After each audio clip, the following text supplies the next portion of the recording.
eso era por lo que luchaban los judíos que se convertían a Cristo, que querían que los gentiles se circuncidaran, porque el sacrificio de Cristo no era suficiente. Entonces, esa fue la lucha de ellos. Entonces, como ustedes pueden ver aquí, hay algunas citas que no las vamos a leer, pero yo les recomiendo que en su casa ustedes la busquen porque tiene que ver con el tema.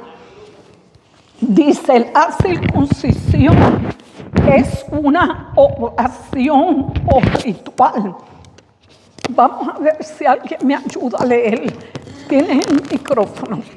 Santiago, ¿puede leerme esa primera parte? Bueno, la circuncisión es una oblación o ritual del prepucio del hombre y es un procedimiento quirúrgico en el Antiguo Testamento. En el Antiguo Testamento era una obligación para el pueblo judío. Es un legado de fe, tradición y responsabilidad moral y un compromiso a criar a sus hijos en su fe. En la fe. En esta parte aquí quiero añadir que el pueblo judío es muy estricto en enseñarle a sus hijos el legado.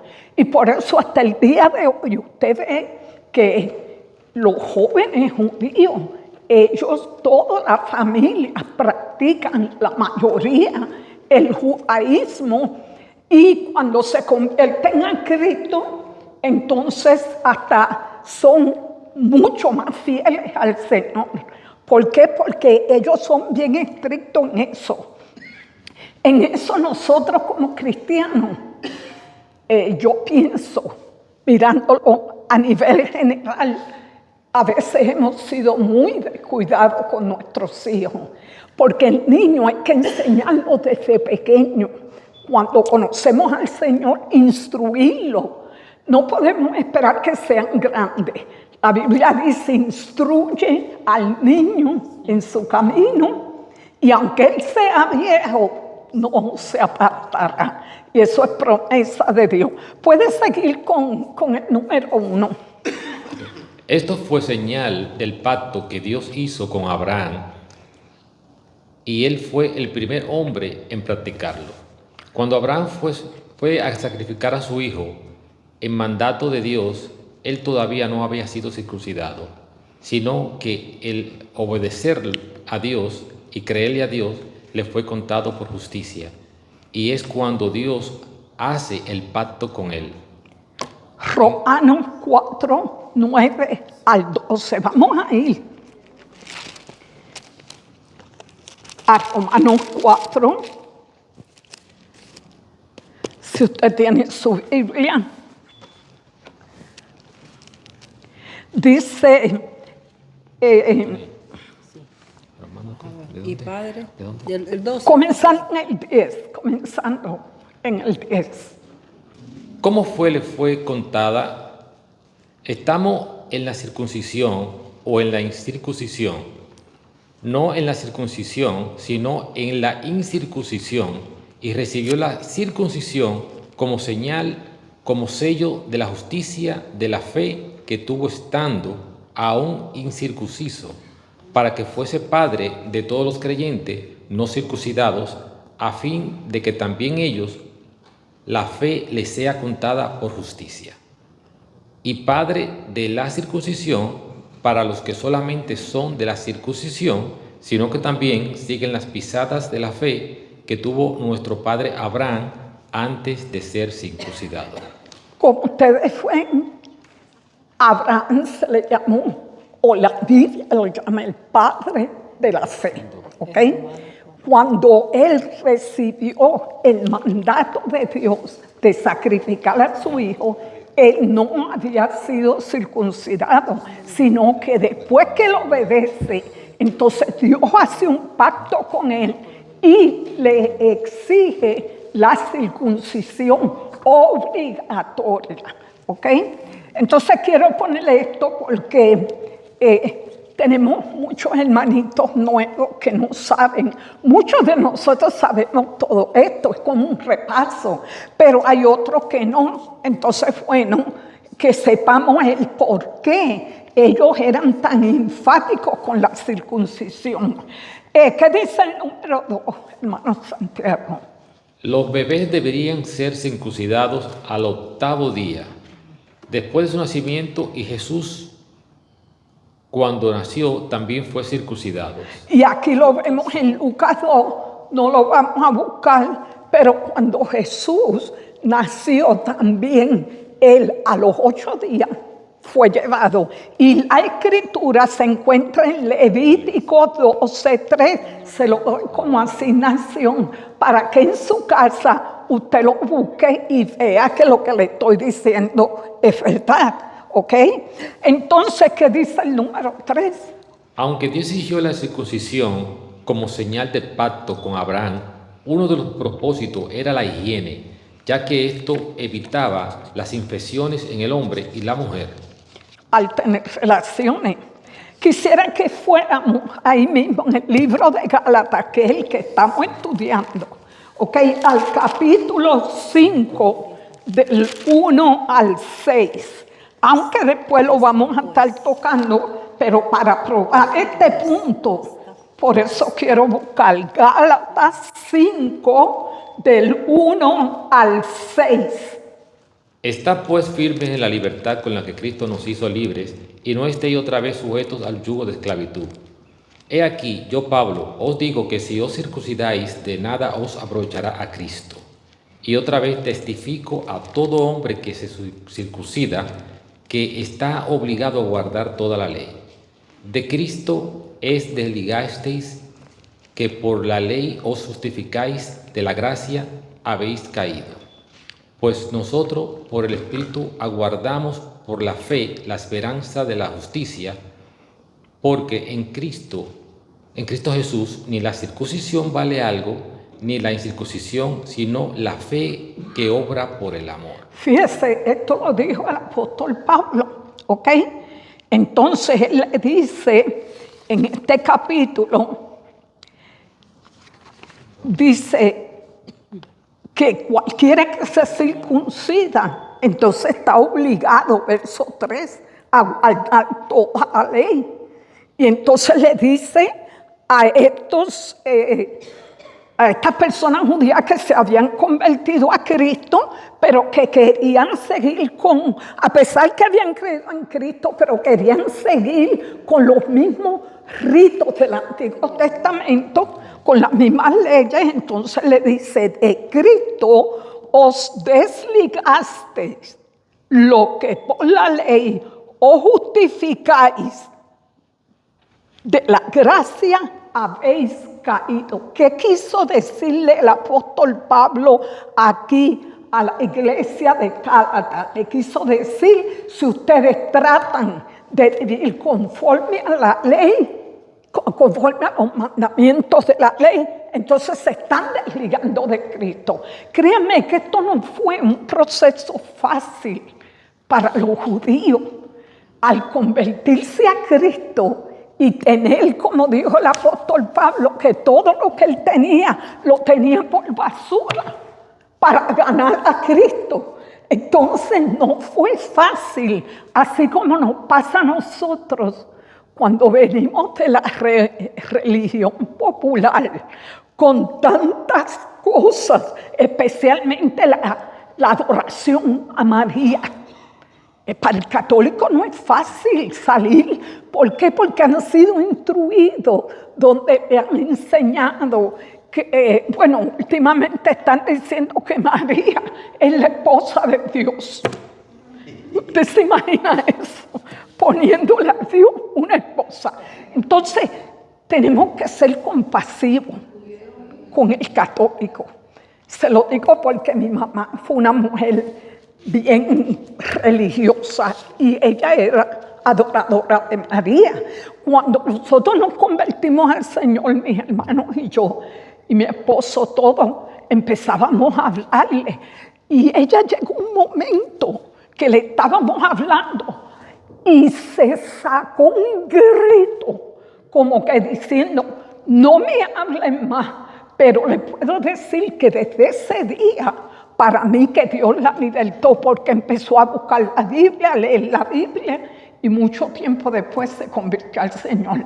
Pero tenemos que ser compasivos con estas personas que tienen estas tradiciones bien arraigadas. ¿Okay? ¿Se acuerdan que nosotros lo hacíamos?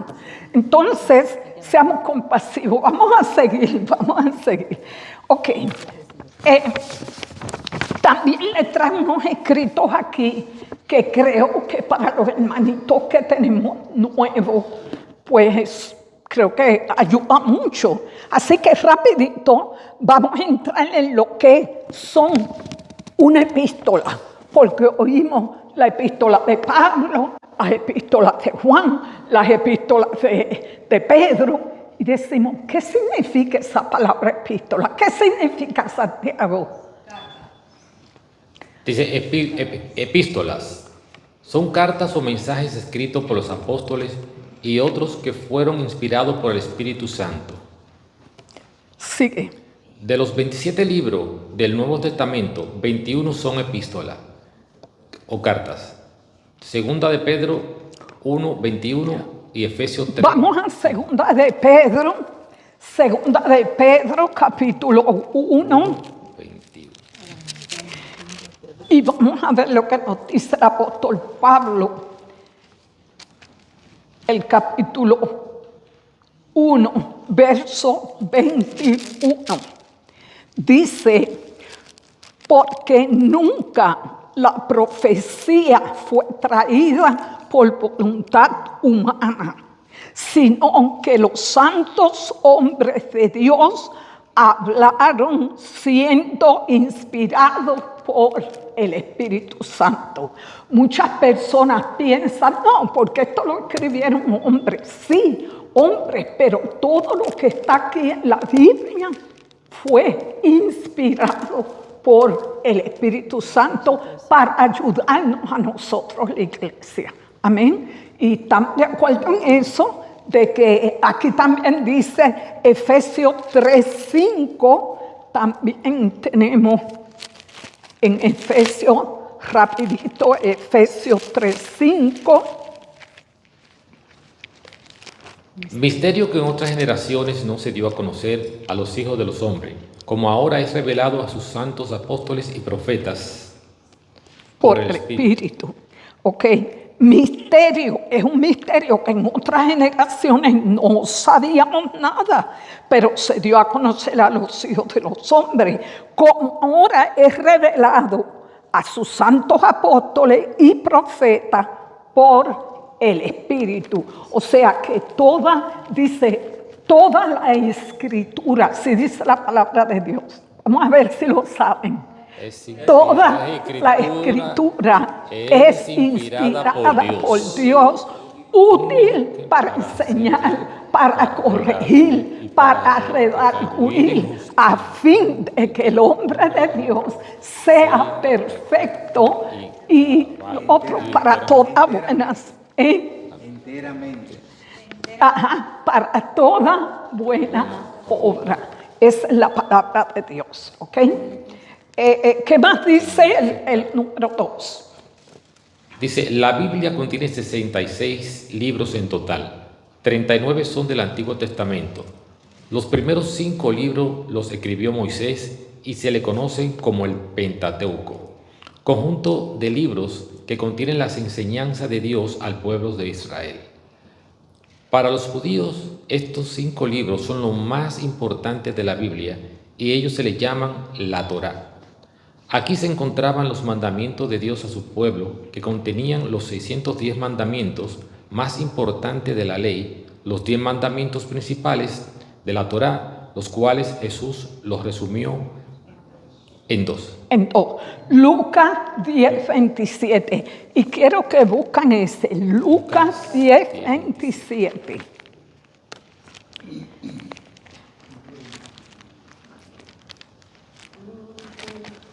Lucas 10:27. Le estamos dando tiempo para que lo busquen en su Biblia. Nunca vamos a aprender a buscar los libros de la Biblia si no sacamos tiempo para conocer dónde está cada libro. ¿Ok? Es muy importante, amado, porque si no, cuando nosotros damos un estudio, si usted no sabe dónde está, entonces lo que usted lo busca ya brincamos a otro tema. Entonces es muy importante eso, que sepamos, saque tiempo, búsquese los libros del Antiguo, cosa que cuando se dé una cita usted sabe si pertenece al Antiguo Testamento o si pertenece al Nuevo. ¿Ok? Entonces decimos que en Lucas 10:27. Sí, dice, este es el resumen de Jesucristo, como resumió los mandamientos en 2. Dice, aquel respondiendo dijo, amarás al Señor tu Dios con todo tu corazón y con toda tu alma y con todas tus fuerzas y con toda tu mente y a tu prójimo como a ti mismo. O sea, ahí vemos cómo Jesús resumió los 10 mandamientos en 2. ¿Por qué? ¿Por qué los resumió? Porque si usted ama a Dios con toda su mente, con toda su fuerza, con toda su alma, pues usted va a amar al prójimo. Y si usted ama al prójimo, ni lo va a matar, ni le va a robar, ni le va a robar la mujer. ¿Okay? Entonces, por eso Jesús, cuando estuvo aquí en la tierra, los resumió. Vamos a seguir. Y ahora quiero llegar a la parte del apostolado. La semana pasada tocamos por encimita, pero después el hermano Enrique me recomendó, porque en el capítulo 1 de Gálatas, capítulo 1, aquí vemos lo que dijo el apóstol Pablo, pero quiero antes que sepamos lo que es un apóstol, y para eso leemos el número 1. Sí. Apóstol es igual a alguien que es enviado a una misión para ser mensajero y embajador de Jesús. En este caso, los 12 discípulos que él escogió. Los 12 tuvieron una posición única, ya que ellos fueron los primeros mensajeros del Evangelio y quienes fueron la base de la piedra de la primera iglesia, siendo Jesús la piedra angular. Ok, número 2. ¿Están siguiéndome con el panfletito? Sí. Porque ese es el propósito que yo les hice esto. Porque yo les puedo hablar mucho, pero si ustedes lo oyen y ustedes lo ven, entonces se puede retener mejor. O sea, tenemos 2 formas de retención. Así que vamos a seguir con el panfletito para que así seamos en esta noche más bendecidos. Amén. Número 2. Sí.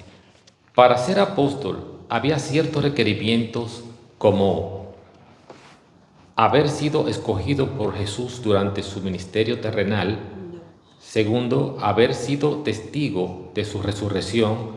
Tercero, estar lleno del Espíritu Santo y dando testimonio y haciendo milagros y maravillas entre el pueblo. Ok, aquí yo puse una cita que la encontré después que ya había hecho esto y no me daba tiempo después para entrar otra vez y volver a hacer copia. Pero quiero que vayamos a Gálatas capítulo 1. Gálatas capítulo 1, para que nosotros veamos lo que dijo el apóstol Pablo. Dijo, Pablo, apóstol no de hombres, ni por hombres, sino por Jesucristo y por Dios el Padre, que lo resucitó de los muertos. ¿Ok? Entonces aquí vemos que una de las cosas que le estaba pasando a Pablo en la iglesia de Gálatas, acuérdense que eran 4 provincias y esta carta fue enviada a esas 4 provincias, que fue Antioquía, Iconio, Listra, y Derbes. Esas 4 provincias le fue enviado. ¿Qué pasaba? Allá había muchos judíos que se habían convertido al Señor y le estaban exigiendo, a los gentiles que se convertían, que se tenían que circuncidar. Entonces el apóstol Pablo, una de las cosas que vemos en esta carta, que él siempre, cuando empezaba una carta, siempre decía gracia y paz. ¿Verdad que sí? Ese es el saludo paulino, gracia y paz. Pero en esta ocasión, él empezó así, porque yo creo que él estaba un poco molesto. ¿Por qué? Porque tenían a Pablo. Ustedes se acuerdan la semana pasada, en el panfletito que les di, que Pablo, ellos lo tenían como un apóstol de segunda. ¿Por qué lo tenían? Porque decían que él había quitado los mandamientos de la ley para decir que era por gracia. Entonces ya ni se tenían que circuncidar, ni tampoco el sábado era obligatorio. Entonces estaba haciendo el evangelio como más apetecible. Entonces le llamaban como un apóstol de segunda.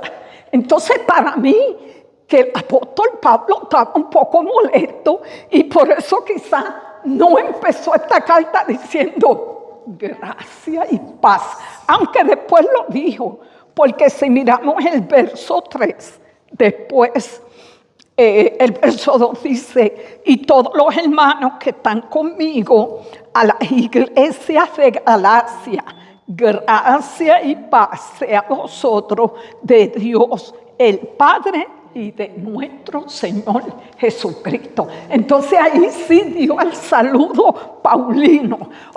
Pero ahora vamos a movernos al verso 11.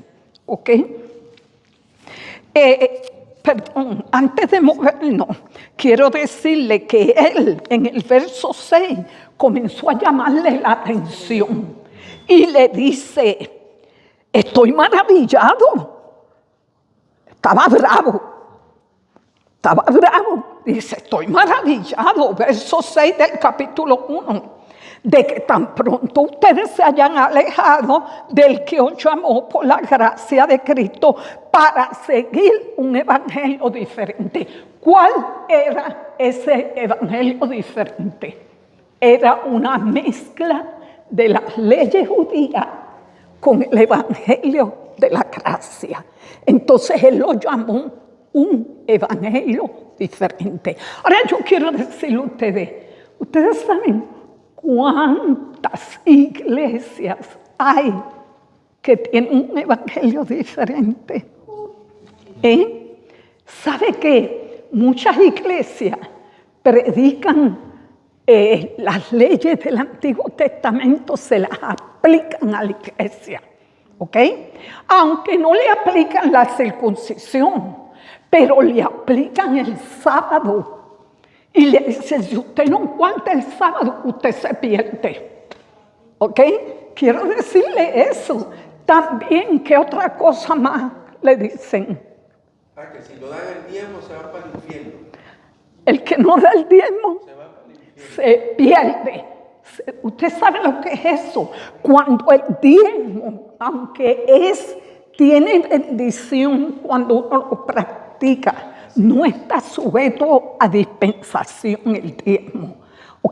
Pero eso fue una situación que hubo donde el pueblo se ocupaba, de arreglar sus casas y todo, pero lo que le daban a Dios era los sacrificios y todo era lo que no servía. Y entonces pararon de darle a Dios lo que le pertenecía. Entonces aquí Malaquías tuvo que coger y ponerse fuerte y los acusó de robarle a Dios. Y esa acusación de robarle a Dios, ¿qué era? Ley. Era ley. Es como si ahora usted no paga los taxes. ¿Qué pasa? Eso es una ley. Y usted trabaja, usted tiene que pagar taxi. Y si usted no lo paga, ¿qué pasa? Tiene sus consecuencias.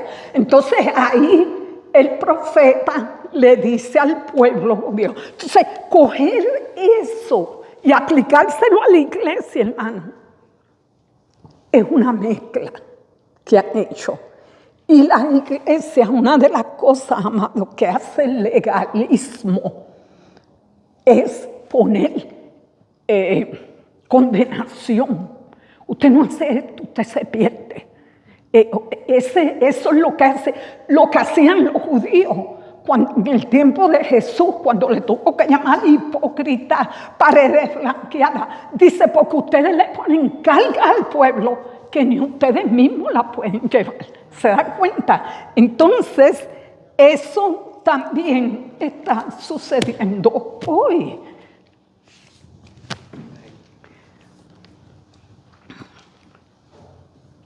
También hay otra situación difícil que sucede hoy, que son los dos extremos. Uno es legalista y otro es ultraliberal, que hasta ponen discoteca en la iglesia. ¿Sí o no? Entonces, o sea, se fueron a los extremos. El extremo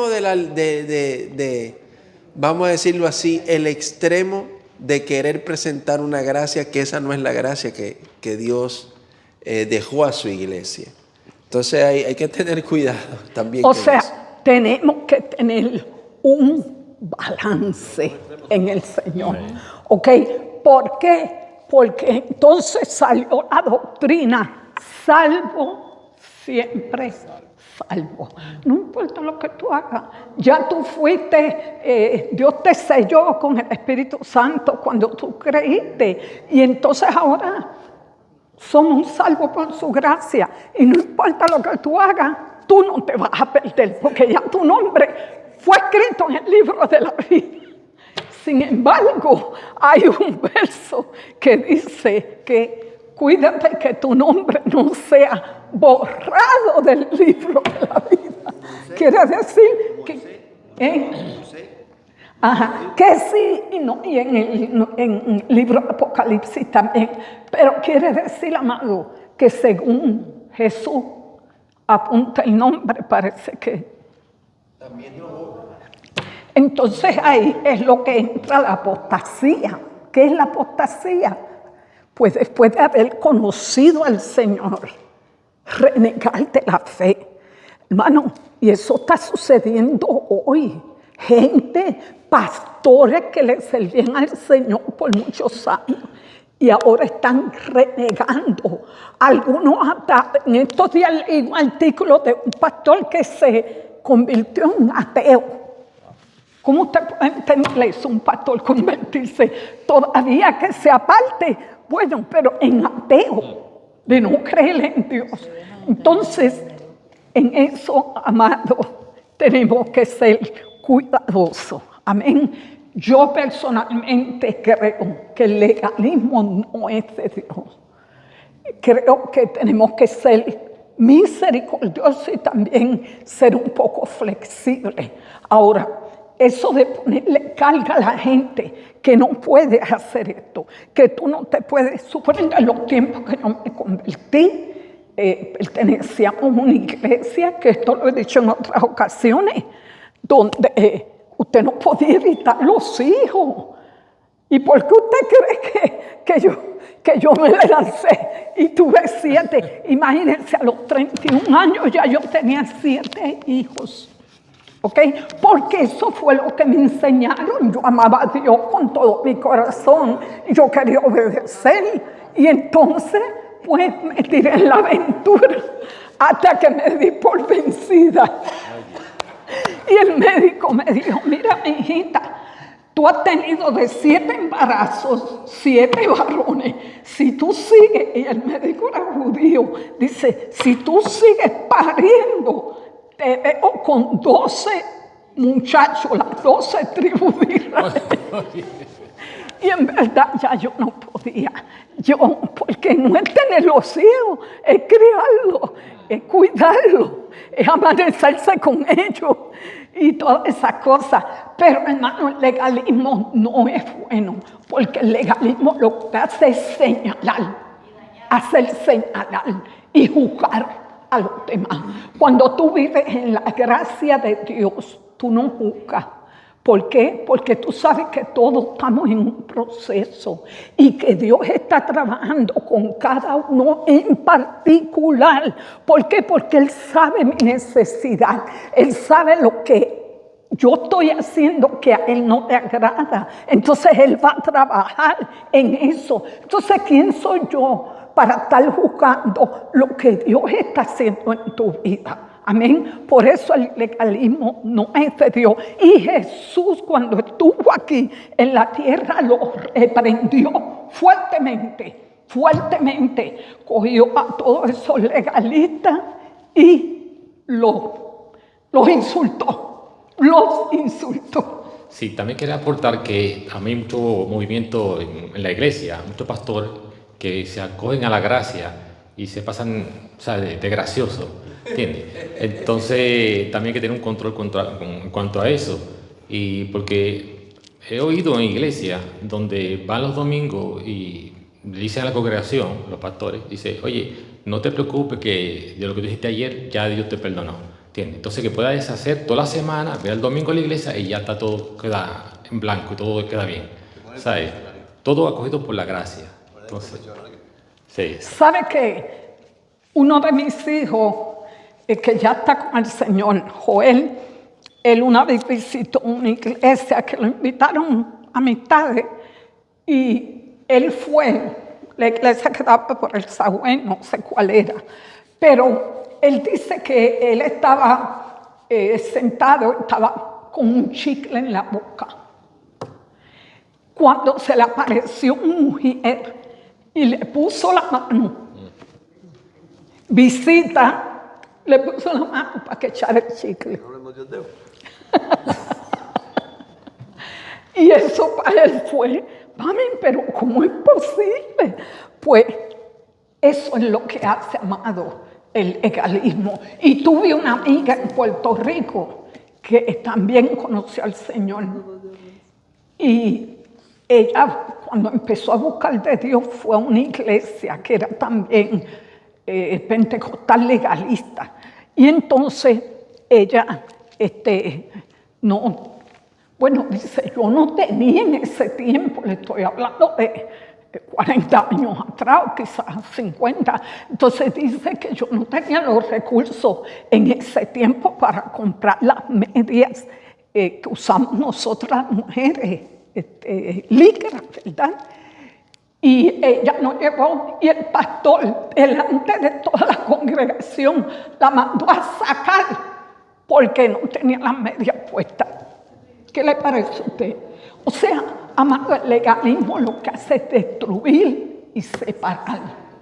Así que cuando usted vea que quizás hay un hermano porque yo creo que Dios nos da la sabiduría para saber lo que tenemos que hacer cuando nos convertimos en el Señor y cómo nos tenemos que vestir. Todo me es lícito, dice el apóstol Pablo, aunque no todo conviene. Entonces, ¿es lícito usar maquillaje? Claro que sí, ¿por qué no? Si somos mujeres de Dios, pero todo con ¿qué? Exacto. Igual la vestimenta. Hace muchos años, en ese tiempo, tuvimos una dama que llegó aquí a la iglesia con una ropa transparente. Y recuerdo que en ese tiempo la pastora Elsie tuvo que llamarla y decirle, mi amor, aquí tú no puedes estar con esa ropa. Pero es por eso, pero se lo dijo en privado, la sacó aparte, le dijo, ve a tu casa, cámbiate. Pero era peligroso tener una persona con un vestido transparente aquí en la iglesia. Pero fuera de eso, amado, tenemos que ser muy cuidadosos, ¿ok?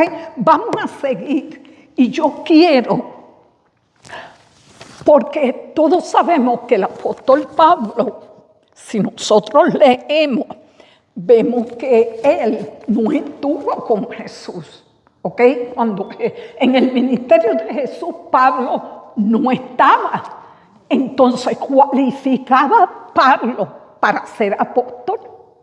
Y esa es la pregunta, pero si nos vamos al verso 11 del capítulo 1 y verso 12, 11 y 12 de Gálatas, 11 y 12 de Gálatas.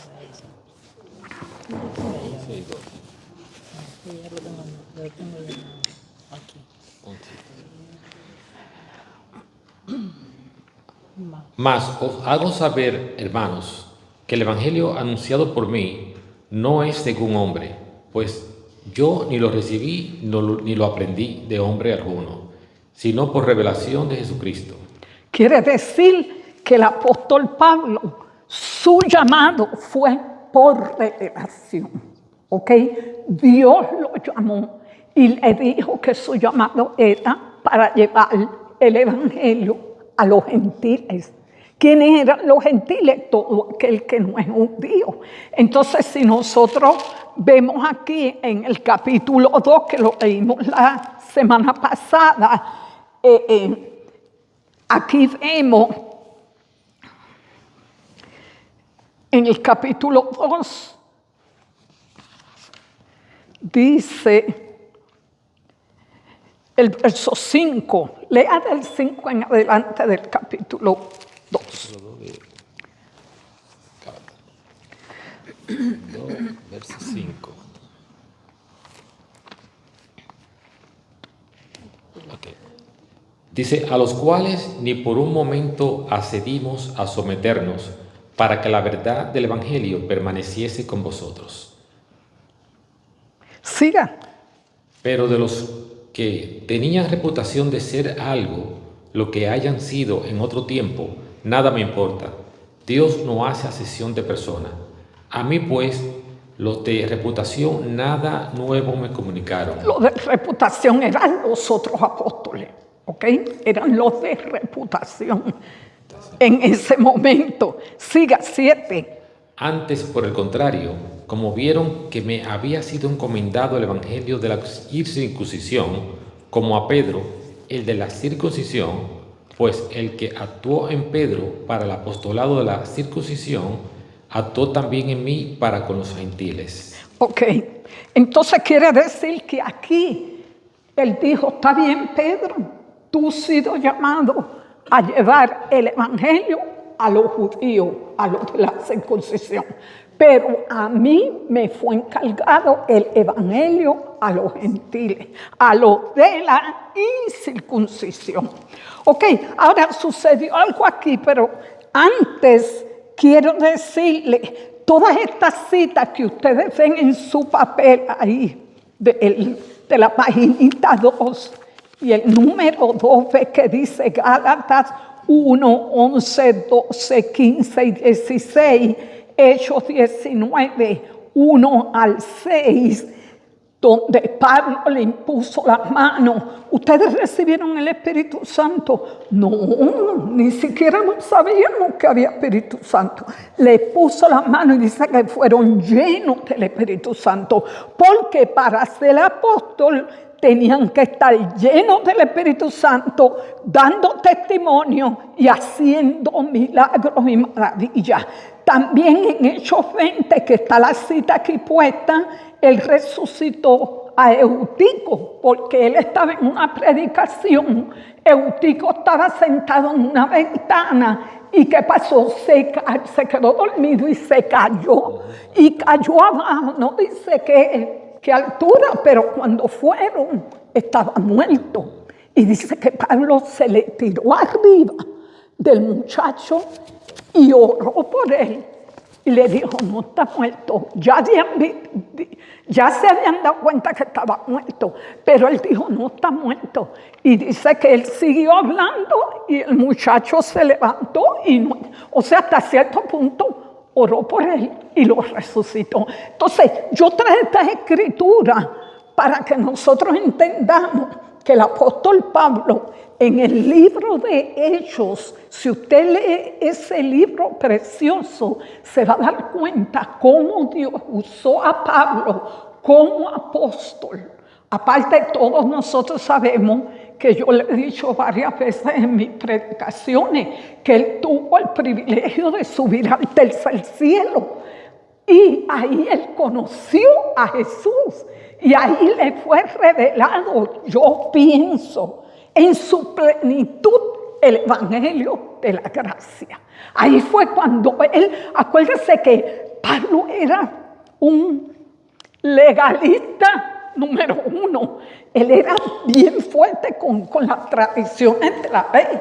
Y entonces vemos cómo ahí en esa subida al tercer cielo es muy probable que Dios le explicó en su totalidad el evangelio de la gracia. Y por eso él era bien enfático en esto. Entonces, todas esas escrituras tienen que ver con el trabajo que hizo el apóstol Pablo para cualificar como apóstol. Amén. Amén. Ok, entonces, ¿usted quiere decir algo? Sí. No, está bien. Es bueno saber ahí, como usted decía, dos cosas. Primero, los apóstoles, por su cuenta, decidieron escoger a Matías, escoger para sustituir a Judas. Pero ¿qué hicieron? Se reunieron ellos y hasta echaron suerte y escogieron a Matías.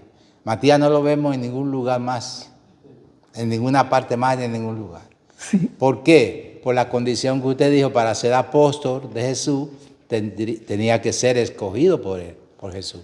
Amén. Y por eso él dice en el versículo 11 que no fue ni consultó a hombre, ni fue puesto por hombre, ni nada por hombre, sino por el mismo Jesús. Entonces se cumplió en Pablo lo que no se cumplió en Matías. ¿Me entiende?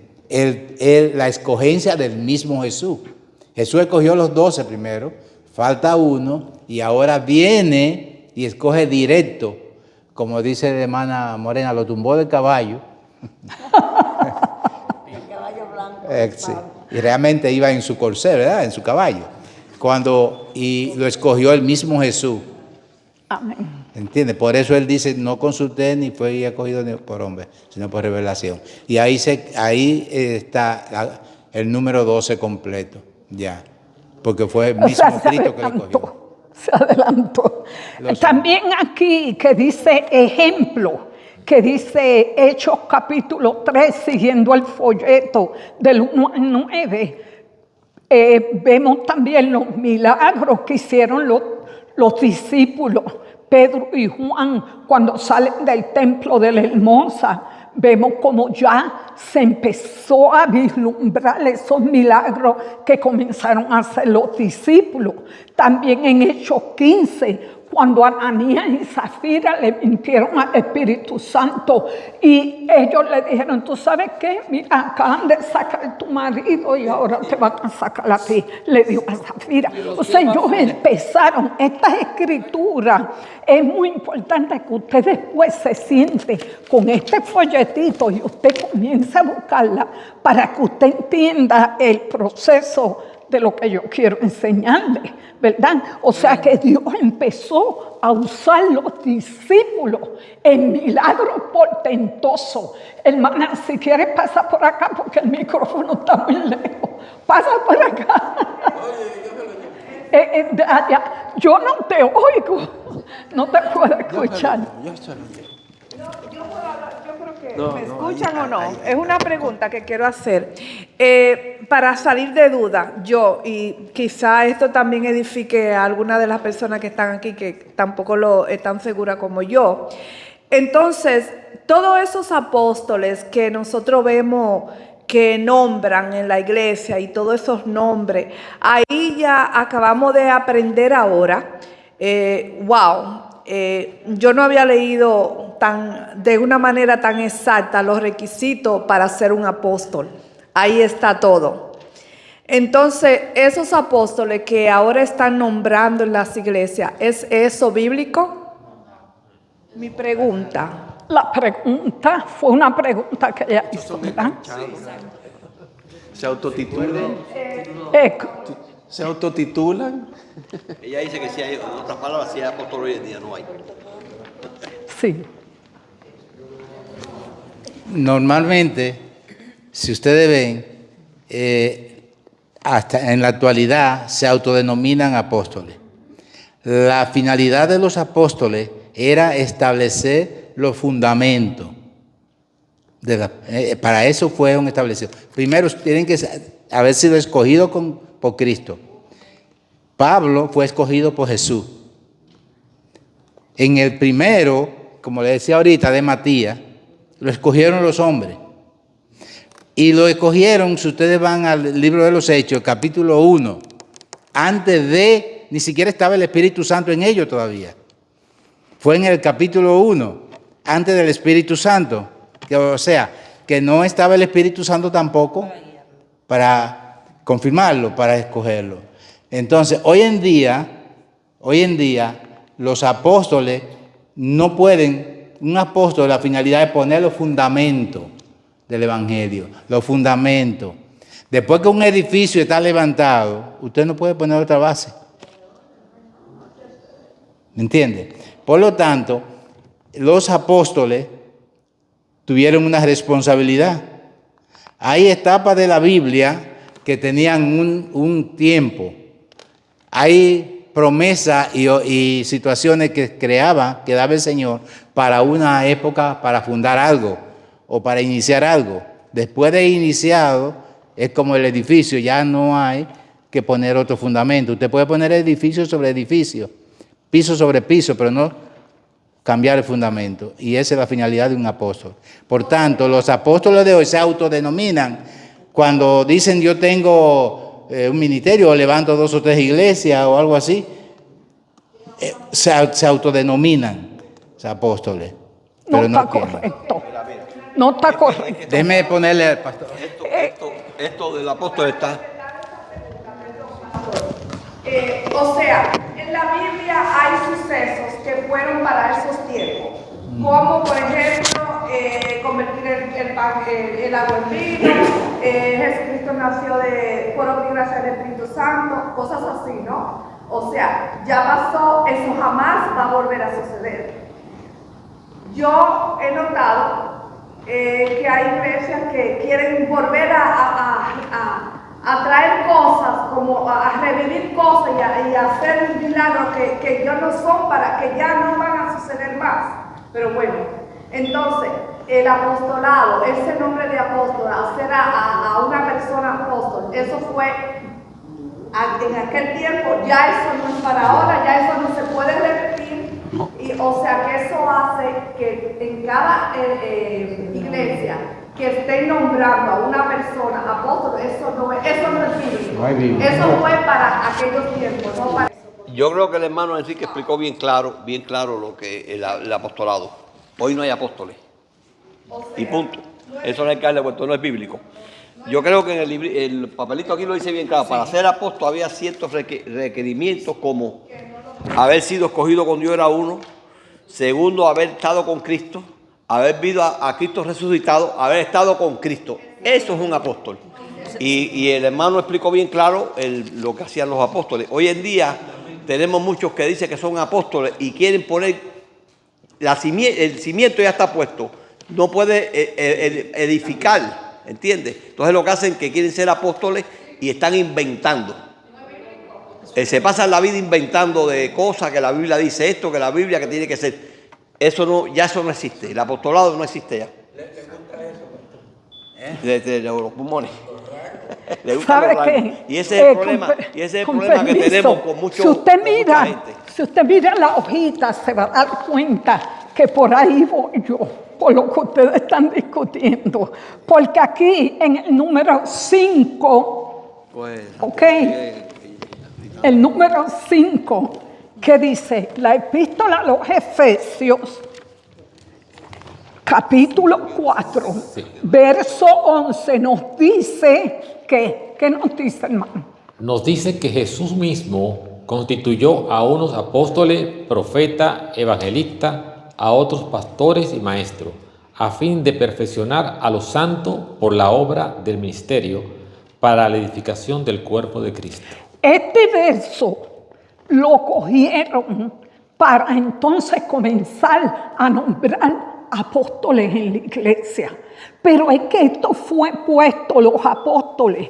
Ya los profetas del Antiguo Testamento también tuvieron su proceso.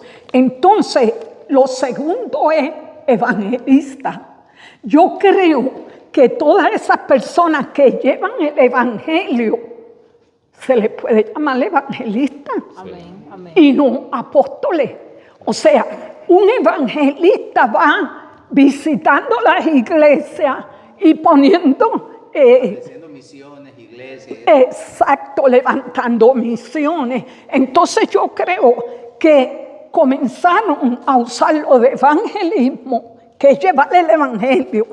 Evangelista viene de, ¿cómo se llama? De llevar el evangelio.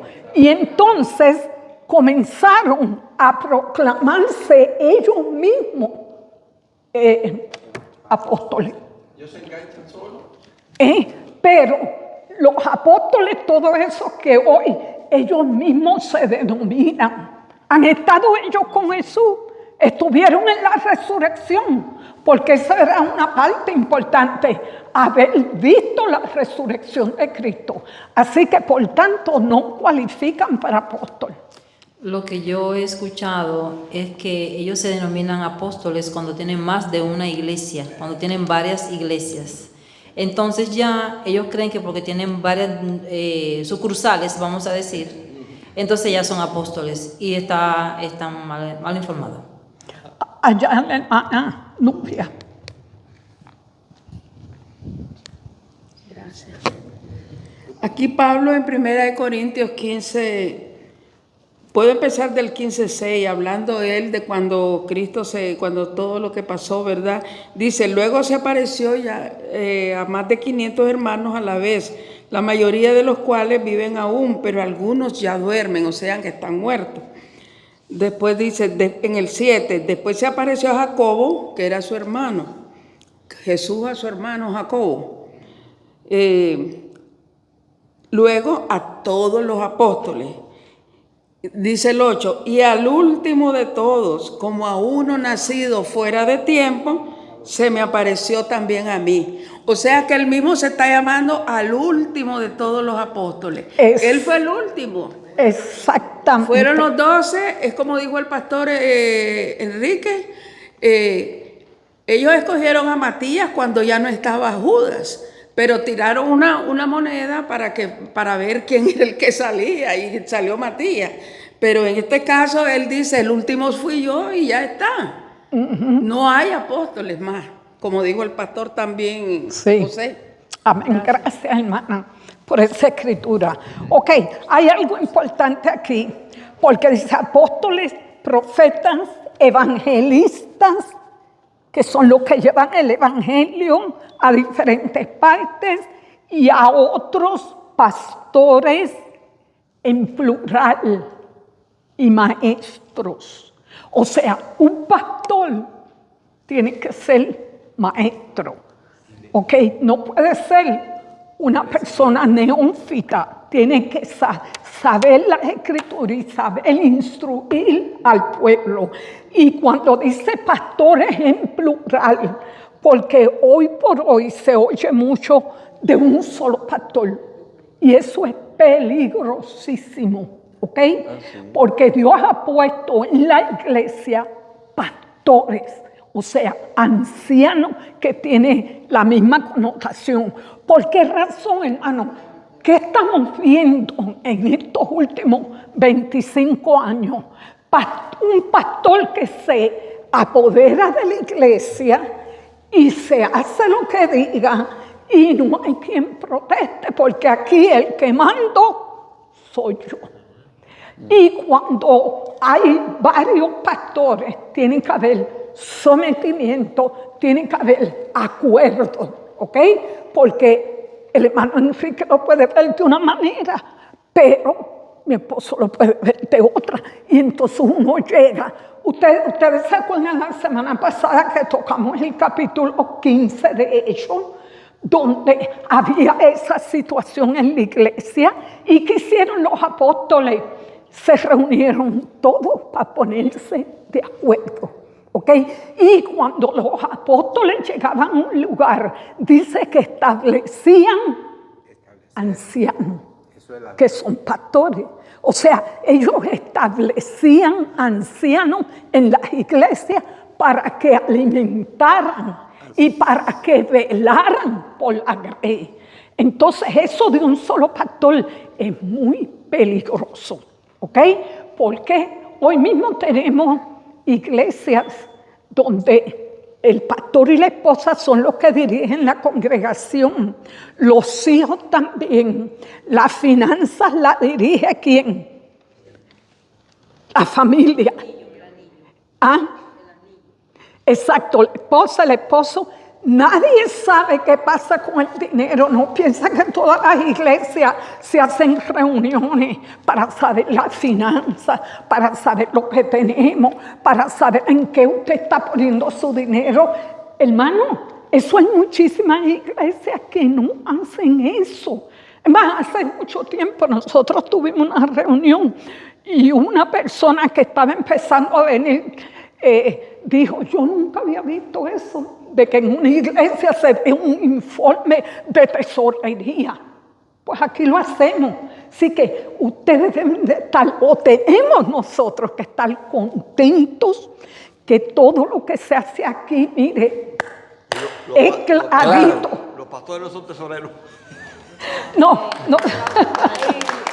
Aquí los tesoreros, la hermana Carolina. Aquí las finanzas, hermano, y todo lo que se hace es transparente. Así que usted puede estar seguro, hermano, que cuando usted da su dinero aquí, es bien usado, muy bien usado. Ayudamos misiones también, ¿ok? Tenemos Honduras. Aparte tenemos los hermanos Gil, José Gil y su esposa, que trabajan en un ministerio en Venezuela. Tenemos a Juancho y a Rosario, que trabajan a favor de un ministerio en Honduras y Santo Domingo. Yo quiero decirle a ustedes que ellos usan sus recursos de lo que ellos trabajaron para ayudar en esta misión de mandar ropa para los niños, para todos los hermanos y los hermanos a las iglesias.